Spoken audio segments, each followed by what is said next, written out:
Have you heard of sprinkle poop? I saw a mom share an idea of once their child went poop in the potty, they got to sprinkle it with sprinkles and they could just pick whatever colors they wanted, sprinkle it, flush it, say bye-bye, and apparently it works amazing. So I came up with my own little version, toilet paper confetti.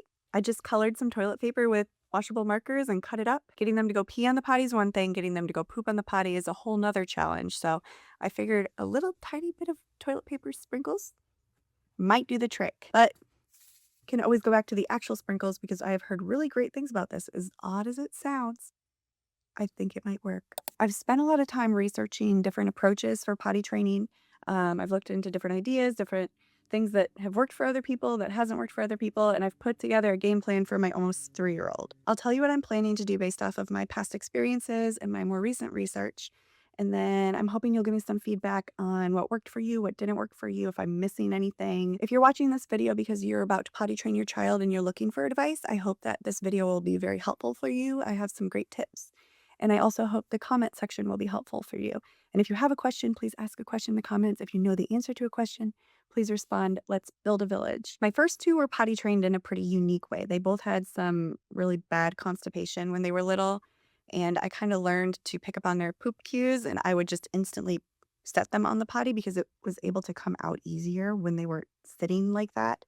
So by the time we were intentionally potty training, they were used to the toilet. It was something they had already been doing for quite a while. I just had to train them to pee on the toilet. So it was kind of opposite of what a lot of people do. But it was an easier transition because they were familiar with the toilet already. I will say my son was a lot harder to potty train than my daughter. So just remember, we are looking for progression, not perfection. You have to go into potty training with that mindset. You have to be mentally ready to expect that this isn't going to go perfectly, but we will see progress and we will move forward and we will be patient and it will work. Okay, so my youngest is almost 3 and she has shown absolutely no interest in potty training. I have tried a couple times, just kind of dabbling in it, not for sure we are potty training, but kind of getting a feel for it. She does not want anything to do with the toilet. If it was her choice, I think she would stay in diapers until who knows when. I don't even know, but she's showing enough signs of readiness. She might not think she wants to, but I think she's ready and we're going to move forward. All right, so here's my plan. So a week or so before we start, I'm actually going to start prepping her for the idea. I'm going to be reading her a lot of books about potty training. I'm going to introduce her to the idea of a wet or dry underwear. I'm going to set up a little potty area for her with a floor potty so she can easily access it. I'm going to start flushing her poop down the potty when she goes in her diaper to introduce her to the idea of the potty and that this is where it goes. And then she also loves her little baby doll. So we're going to start putting her little baby on the potty and being like, okay, it's time, potty time for the baby doll. And we're going to start playing with that a little bit the week before we actually start potty training her. I feel like prepping her before we start jumping right into potty training will be a huge advantage because she's going to be ready and she's going to understand and she's going to see the area and we're going to talk about it and we're going to work through what to expect. That will also prep me to be mentally ready because once we start, I want to be consistent. Like, we are dropping the diapers and we are using underwear and this is what we're going to do. I think it's also great to try and plan to have help if you can. That way you're able to fully focus on the child that you're potty training. Trying to get them on the potty, you want to be able to notice right away and try and catch before those accidents happen. So another set of eyes, another set of hands can be very helpful. I'm also planning to have underwear for her that has a very obvious front, like a little character design on the front that allows her to easily know this is the front of the underwear. And then also I have seen it suggested, and I did this with my other daughter, to get sizes that are a little too big because the more they feel the tightness, the more it feels like a diaper and the more comfortable they are to go in it. So I got underwear for my daughter that was a little bit too big and it worked great. And then another thing I plan to do is just have a piece of paper on the counter nearby. And I'm actually going to chart for myself. I'm going to write down what time it was, if there was an accident, if she went pee in the potty, if she went poop on the potty. I'm going to chart everything as far as how often she's going and what happened. And that will help, I think, a lot as far as knowing how often she goes instead of just kind of winging it and seeing maybe a pattern that you're able to follow moving forward. I'm going to spend as many days at home as I realistically can, and I'm going to take it slow. I think that's a big thing going into it is just having like the ability to remain calm when there's accidents and respond in a way that doesn't upset them. Go into it knowing there's going to be accidents and just take it slow. When we start, I'm going to make sure she has a lot of extra fluid that day. So some favorite fluids, always on the counter she can reach. That will help her have to go more, and then we can move forward in our plan a little bit faster. So for the first couple days, I'm going to go diaper free. We are pulling up the rugs. We are no diaper, no anything, so that she can feel what's happening. I did do this with my other two, and it worked great. So let me know if you've had any experience with the diaper free. Just go in for it. Pros, cons, what you think. And then I'm also absolutely going to have a timer every 30. I think I'm going to do 30. I don't remember what I did with the other kids. Let me know what you think. 20 to 30. I'm going to set a timer and we are going to go to the potty every time that timer goes off. So I'm not going to ask, do you have to go potty? When the timer goes off, it is potty time. So it's not an option. I think that can make things a whole lot harder. So I'm just going to explain. The timer went off. It's potty time. We're going to go potty. I also did this with my other two and it worked really, really well. It helped us catch a lot of accidents before they happened. And then also, if you see that they're having an accident, just try to grab them really quick and put them on the potty. So maybe they get a little bit in the potty. And that allows me the chance to teach her and explain to her and say, wow, we got some in the potty. That was a good try. Let's see if we can make it next time. It's encouraging, even though she did have an accident.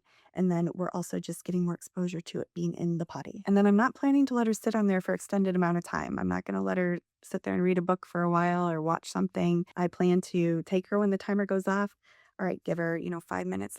Let's go potty. If nothing's happening, okay, well, let's move on. So if the timer goes off and they don't go in the potty, do you still go the full, 20, 30 minutes or whatever you do, or do you make a shorter time period for the timer? That is a question I have for sure. But I don't want anything distracting her from what we're trying to do. Like the timer went off, it's potty time. Let's sit and try to go potty.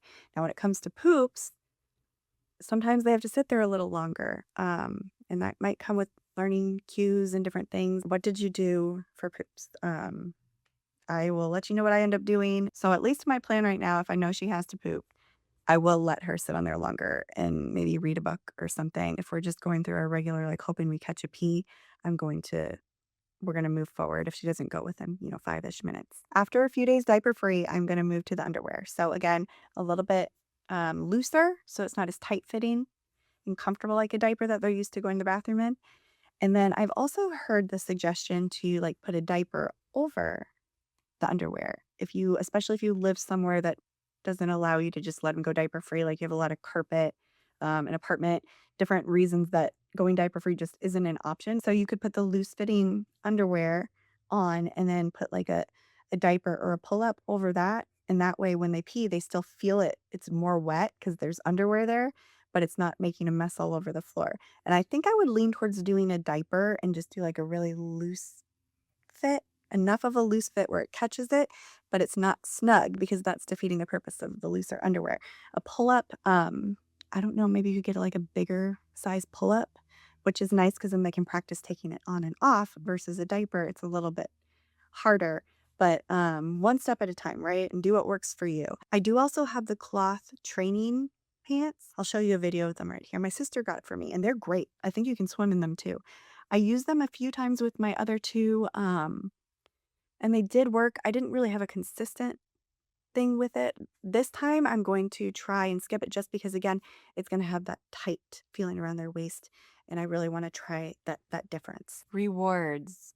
It's a big one. There's a lot of debate about rewards. What did you do? What worked, what didn't? So with my other two, they did get a reward. They had little mini M&Ms. And if they went pee, they got one mini M&M. And if they went poop, they got 3 mini M&Ms. And they loved it. It worked. I definitely understand the argument about not doing rewards because they're just supposed to go anyway. And if you make a big deal about it, then they come to expect things. And I definitely get that.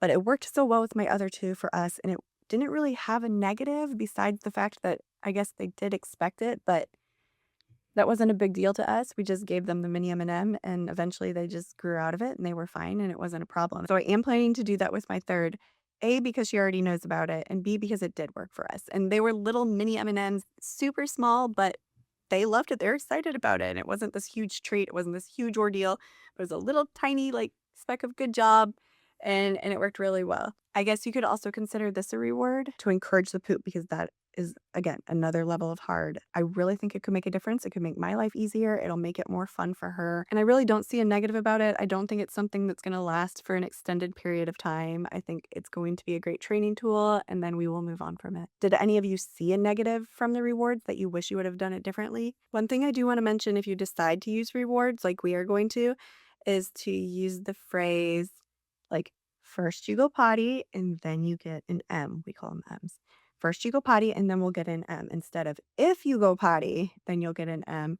So it's more just like an expectation, like, this is the plan. First you'll go potty and then you can have your reward. First you go potty, first you go poop, and then you can sprinkle your toilet paper confetti, instead of if, because then it just sounds more like a bribe. It might not be a big deal, but I just figured if I can phrase this in a way that doesn't sound like a bribe, then why not? Then it's more just letting them know, like, this is the plan, this is what's going to happen, instead of like, please do this. And then again, just staying calm when there's an accident, because they will happen, and knowing they will happen, and letting her maybe help me clean it up a little bit, and then we'll try again. So potty training isn't just getting them to pee and poop on the toilet, right? Now we have to deal with what happens after as well.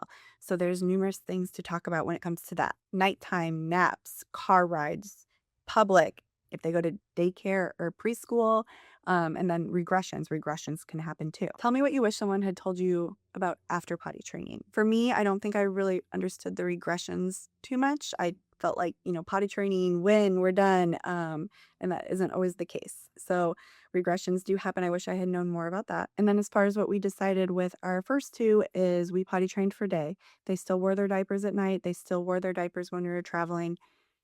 Could we have done something better? Maybe. I don't know. I would love to hear your advice and suggestions. For us anyway, at the time, it just wasn't worth um, the extra challenge and battle of continuing this into the nighttime at the same time. I know there's a lot of approaches that say just like, when you do it, you do it. And I'd love to hear more thoughts on that. Potty training was working.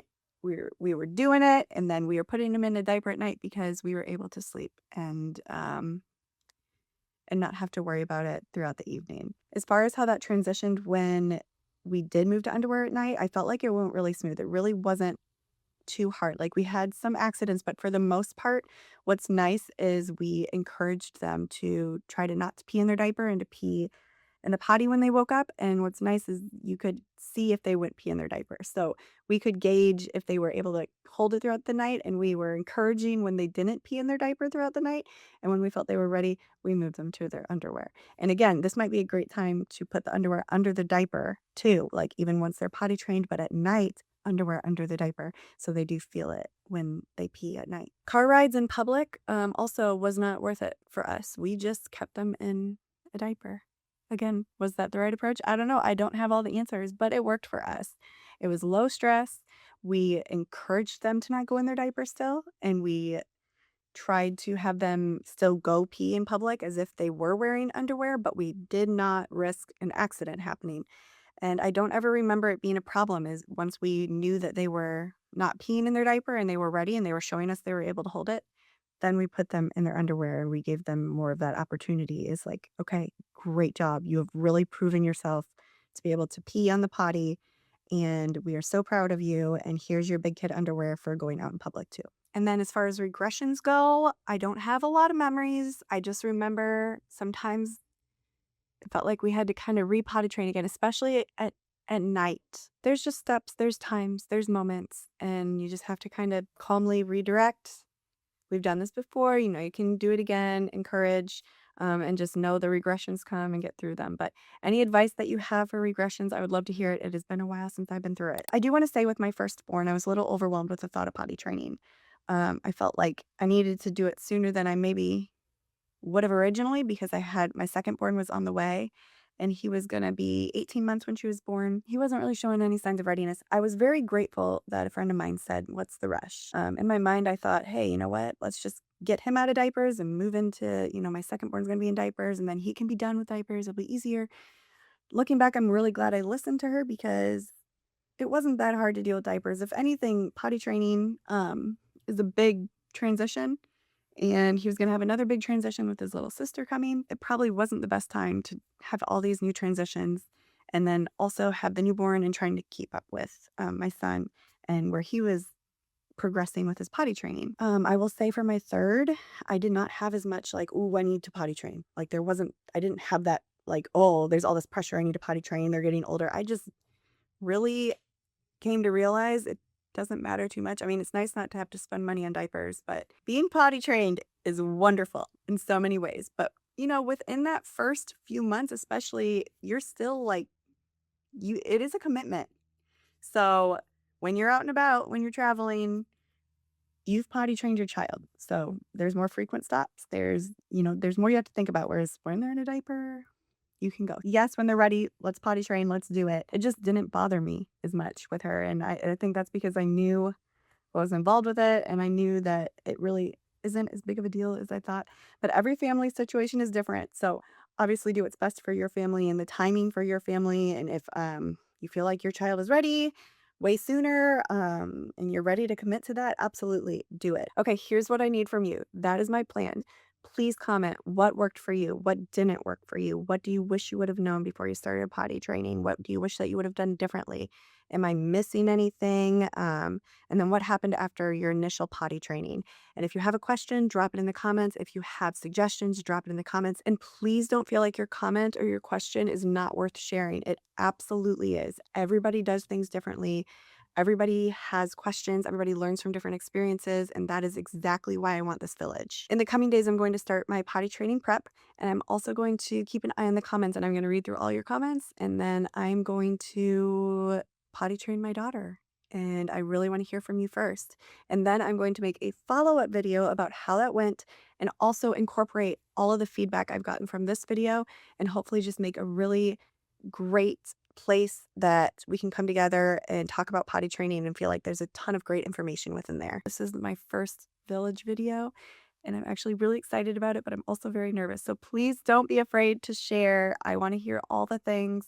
And thank you so much for watching. I will post my follow-up video as soon as it's ready. If you'd like to follow along, hit that subscribe button and hit that bell notification for new videos. You don't have to be a mom. You can be dad, grandparents, aunts, uncles, friends. I'm just here to share tips, tricks, reviews, fun ideas, and create these village videos because we can do this together.